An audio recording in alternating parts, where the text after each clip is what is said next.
Alors, comment on peut avoir la confiance du consommateur? En répondant déjà à ses besoins, en répondant aussi à ses réclamations. C'est pour pouvoir justement, en trouvant des solutions aux problèmes que le consommateur rencontre, notamment dans la cybercriminalité, notamment dans l'arnaque. Avoir effectivement des éléments très importants d'obligation du professionnel envers le consommateur. Et ça, ceci ne peut être qu'à travers une réglementation et à travers aussi à la veille d'appliquer cette réglementation sur le terrain. Tous ces éléments-là peuvent effectivement nous donner confiance sur un produit ou un service quel que soit.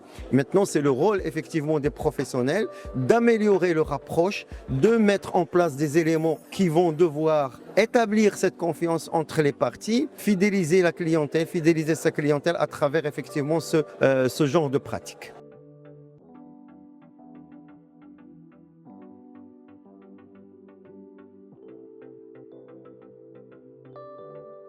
Quand on parle de la concurrence, et surtout dans le secteur bancaire, je sais que par rapport aux opérateurs du secteur bancaire, le tour de table, il est défini. Donc, on n'a pas plusieurs banques ici au Maroc et on n'a pas aussi une ouverture vers d'autres banques internationales ou étrangères. Ceci dit, si un opérateur veut s'installer, donc il y a certains éléments qui doivent être mis en place. Maintenant, est-ce que c'est normal, c'est pas normal? Est-ce que ça peut aider la concurrence ou ça n'aide pas la concurrence? Ça, je ne peux pas répondre parce que le régulateur, c'est lui qui régule le marché, mais il faudrait, dans le sens de la concurrence, à mon point de vue, il faudrait ouvrir effectivement le secteur pour pouvoir permettre à la concurrence de jouer le jeu. Maintenant, si vous voyez par exemple, au niveau des frais utilisés, il y a une certaine entente entre les pratiques, donc vous allez voir, les frais sont presque identiques entre les opérateurs. Ça, c'est un autre problème. Pourquoi? Parce que tout simplement, nous n'avons pas cette liberté de concurrence, mais c'est une concurrence qui est maquillée. Donc, c'est un contrôle, là, une entente entre les parties pour pouvoir dire que, bon, la concurrence existe, mais réellement, j'en doute fort.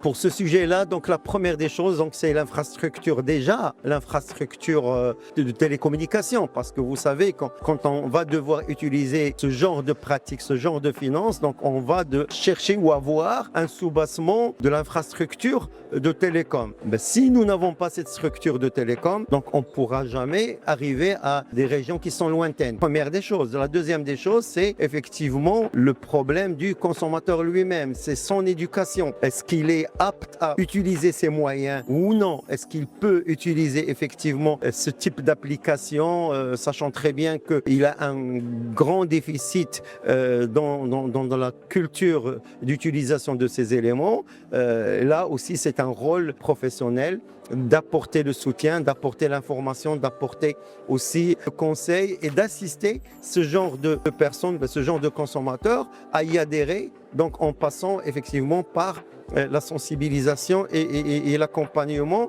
de certains consommateurs, surtout quand on parle de l'éducation financière. Ça, c'est un sujet qui est très important. Je sais très bien que la fondation de la culture financière existe au Maroc, mais je crois qu'elle doit encore mettre en place certains éléments pour pouvoir aider ces gens-là à avoir l'information, à pouvoir utiliser, à s'approprier effectivement les outils de communication, les outils technologiques pour pouvoir y aller. Nous avons effectivement pas mal de postes de GSM, mais malheureusement, ces postes de GSM sont utilisés juste pour les réseaux sociaux et non pas pour d'autres ou répondre au téléphone et non pas pour effectivement utiliser ces terminaux pour pouvoir justement travailler efficacement dans ce genre de finance.